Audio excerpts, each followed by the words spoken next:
Hey guys, it's Ashley Francis with Blue Sage Counseling and Wellness, and today's video I want to talk about one of the biggest problems in relationships, and that is the imbalance between masculine and feminine energies. So I want to be clear that this has nothing to do with gender whatsoever.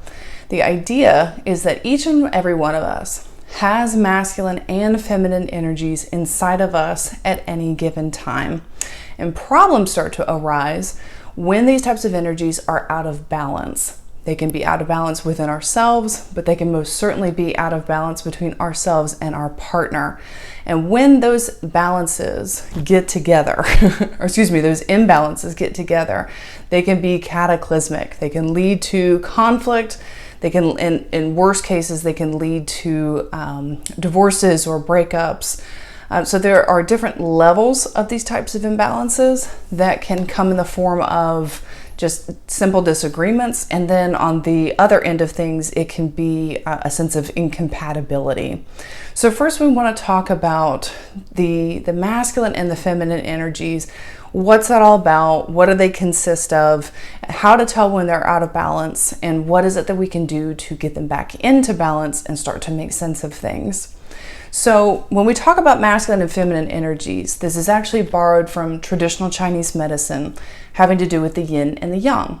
So there again, each one of us has these types of energies inside of us, and we are never 50-50. We're never 50% yin, never 50% yang at any given time, depending on the situation, our moods, our hormones, our genetics. There's just a whole lot of different factors that go into determining how much masculine energy and how much feminine energy we may have at any given time.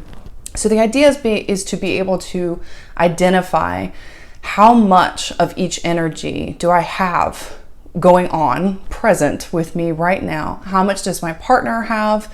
And let's have a discussion about ways that we can start getting them closer to a median. Again, they're never going to be 100% or right in the middle. That's not the goal, because that's not possible.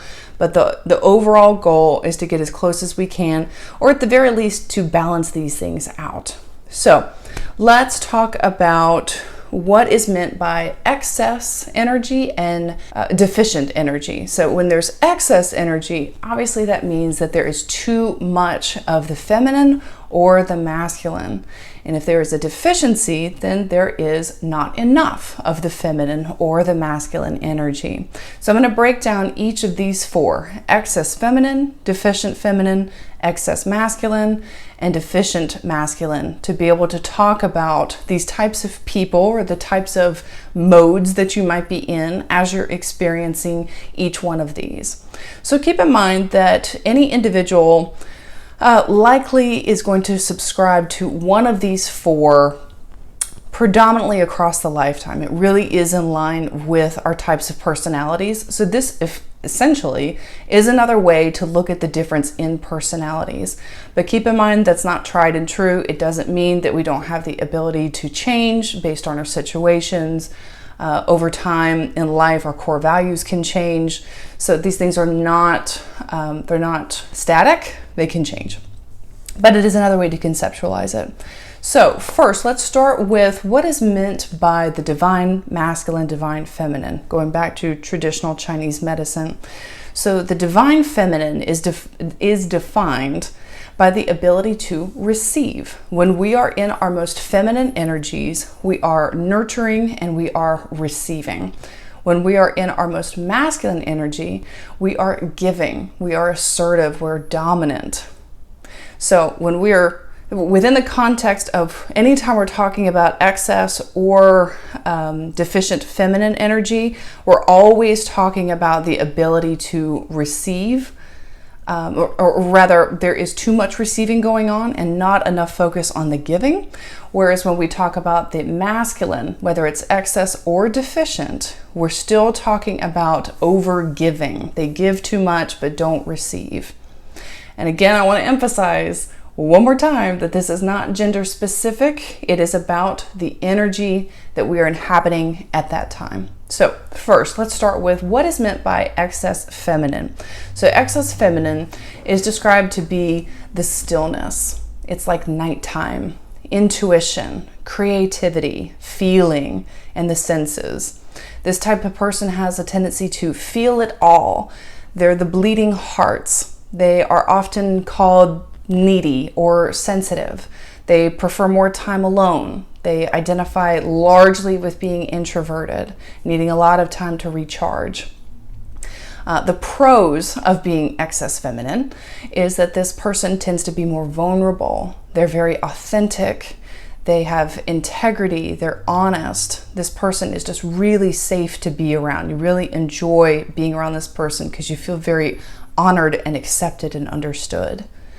The drawbacks are that this person tends to be an energy sponge. They have a really hard time deciphering their energy from someone else's, have a hard time deciphering their own thoughts and feelings from someone else's.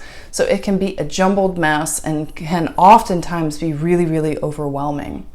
This type of person also has a tendency to ruminate. They will be an overthinker. They will think about something that somebody said earlier that day for hours on end, or maybe they might even think about something that somebody said years ago and have a hard time letting go of that. And they're still tied to the feelings around all of that. And this type of person feels very isolated and lonely. So how do we fix that? How do we bring the excess feminine back closer to the center? And the answer is that you want to give more and take less.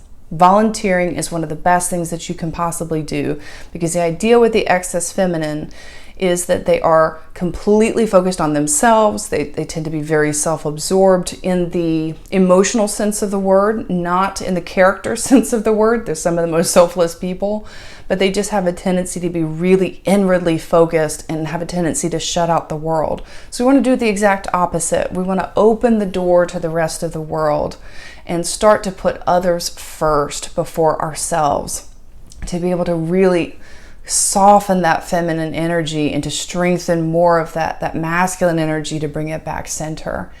And then the other thing too is to be able to connect with their feelings. They have this tendency to be overly concerned with the magnanimity and the level of their feelings, but they don't spend a whole lot of time trying to understand them or connecting to their origin. So meditating or journaling, just setting aside 20 minutes a day, twice a day, just to be able to sit there with your feelings to try and make sense of them can go a long way. So the next is deficient feminine, not having enough feminine energy. So these type of people are characterized by being more creative than analytical. They're self-aware. They take charge. And they're more fluid with their feelings, and they allow others to explore their feelings as well. The biggest thing that defines the deficient feminine is that they advocate for others before they advocate for themselves. They always put the other person first. So this type of person might be a little bit more domineering, but it's coming under the guise of putting other people first. So they're going to fight like heck to defend this other person or this group of people, but all the while kind of swallowing their own needs and putting it to the side. The pros of this deficient feminine is that they are a safe space wherever they go. Very similar to the excess feminine in that they are just so comfy to be around. They're so kind and so giving, and that energy is so nurturing and welcoming to be around. But the cons is that this type of person is swallowing so much of their own wants and needs that it turns into a sense of bitterness and resentment. And that can grow and grow and grow and become more and more and more over time and can lead to some really big issues. They also have a tendency to jump to conclusions.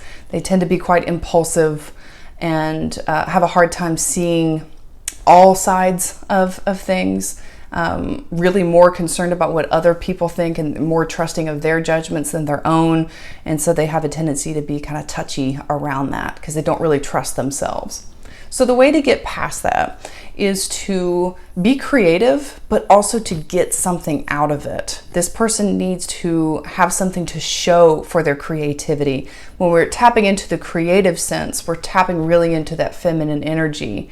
But what is missing here is that person needs to have something tangible to show for it. So maybe going to a pottery class, or making a piece of art, or playing a musical instrument, something that you can show for the actual creative activity that you have can really help to bolster that sense of self, which is really what's missing there. And you want to give back to yourself first. Being able to set boundaries is a really good way to do that. Recognizing that I have nothing to give. If my cup is not full, I need to fill my cup first before I can tend to others. So now let's switch over to excess masculine. So again, the masculine energy is more concerned with giving and not so much focused on receiving. So excess. This person is assertive, they're goal-oriented, they're accomplished, they're dominant. It's more concerned with daytime, activity, vision, power. This person is a boss and they know it. They're a natural leader. They are mind over matter. They are hustling without burning out. This person is a go-getter in every sense of the form, and they are just a joy to be around. They have a lot of energy. They're very optimistic and enthusiastic. Just embodies leader. So the drawbacks for this type of person is that other people are intimidated by you. You give off this air that you've got it together all of the time and that you don't need help, which is not true. And you yourself might have a hard time believing and accepting that you need help, and therefore have a hard time reaching out for it. So you might have a tendency to suffer in silence much of the time, when really you could benefit more from being able to recognize that you don't have to have it all together at all times, and being able to delegate. So to fix this problem, it's to trust that everyone wins when you are in control. It's really being able to focus on the fact that your leadership skills and what makes you so amazing is in fact what motivates others and really keeps just the line of things moving. It's moving life forward, the natural balance of things to move forward. You would also do better to delegate, being able to understand what are the things that you are in control of or should be in control of, and what are the things that you can get off your plate, because oftentimes this person is a take everything on at all times type of person, and they think that they're doing it better than other people can do it, but that's not always the case. Oftentimes it's not. We've got certain skill sets that we're really, really good at, but there's different types of personalities that could probably do a better job at certain tasks than you're actually doing. So being able to get those things off your plate, taking the risk, giving it to someone else can really, really go far to be able to smooth out some of that excess masculine energy. And the other thing is to explain yourself and your expectations. Oftentimes you have a tendency to assume that other people are just as competent as you are, or prefer the fast pace that you do. You are a really smart person.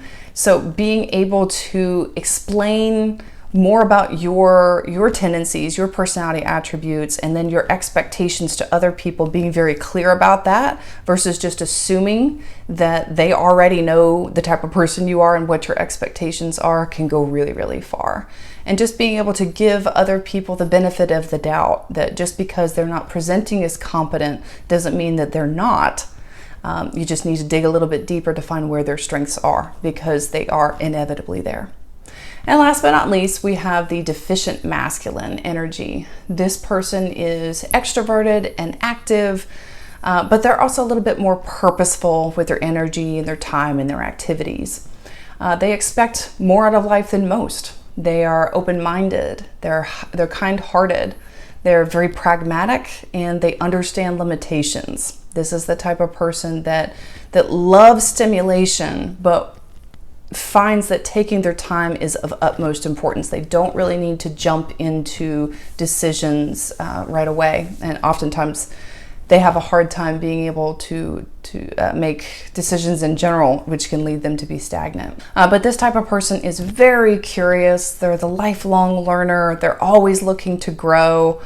They're always looking for new activities, and they have a lot of patience. They can stick with things and really see them through. And people tend to be really drawn to this person for their slow and steady nature. The drawbacks of the deficient masculine is that they have a tendency to feel trapped and stuck and anxious when they are not receiving the level of energy and fast pace that they crave so much. So they crave novelty and newness. And if they don't have that excitement in their lives, then you better bet that they are going to find a way to seek it out. And sometimes this is not in their best interest or for other people's best interests. So being able to keep an eye on it and just recognizing that it's there can go a really long way. And this person also can have a tendency to be ungrateful. They don't tend to focus on the things that they already have, the relationships, maybe even the material types of things that they have in their lives. They just have a tendency to overlook that and be ungrateful. So it can be advantageous for the deficient masculine to nurture their never-ending creativity and adventurous nature, to be able to engage in activities that are fun, they're exciting, they're very interesting. It's something that appeals to their analytical mind. So if they're engaging in those types of things consistently, then it sort of makes up for that lack of fun or stimulation that they might have in other areas of their lives, and can prevent them from self-sabotaging and looking for things on the outside of the perimeters of what's appropriate. So the best way to do that is to pick a hobby and stick with it.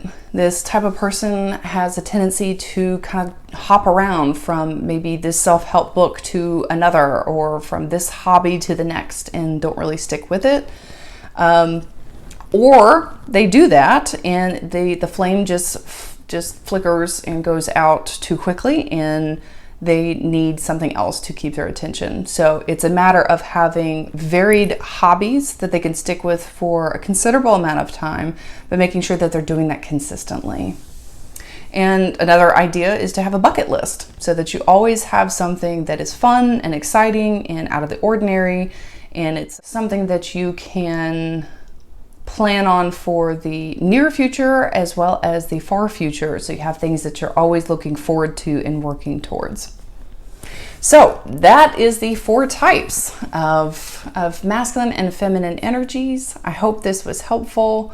To pull this all together, the idea is that you want to take a look at this list. You want to listen to this back through and figure out which one do you identify with most at this point right now, but also over time, which one do you identify with most often, and what does your partner identify with as well? If you're both tending to be excess feminine, then that might be a recipe for conflict or even disaster, because the idea is that you want to have one on each side. So if one of you is more yin, you want to have somebody else that's a little bit more yang. It's okay. It doesn't mean that your relationship is not going to make it if both of you tend to be more feminine or both of you tend to be more masculine. It just means that being aware that this is how you both are kind of programmed to be, and making purposeful, effortful steps to do some of the things that have been outlined here to be able to even things out. And unfortunately, it is a perpetual it's a perpetual endeavor. It's something that you have to constantly work on, because you may be both programmed to be excess feminine, and without having advertent purposeful work, it can be, there's a tendency to get caught in those same tendencies and routines. So you have to be very purposeful with what it is that you're doing to get out of that conflict in a healthy way. So I hope that this was enjoyable. I hope it was helpful for you. I'd love to hear what you have to say. And if you enjoy all of these videos and want to see more of them, please, please, please hit the like button, hit the subscribe button, leave me a comment down below, and let me know how you're doing. Let me know what you think. Take care.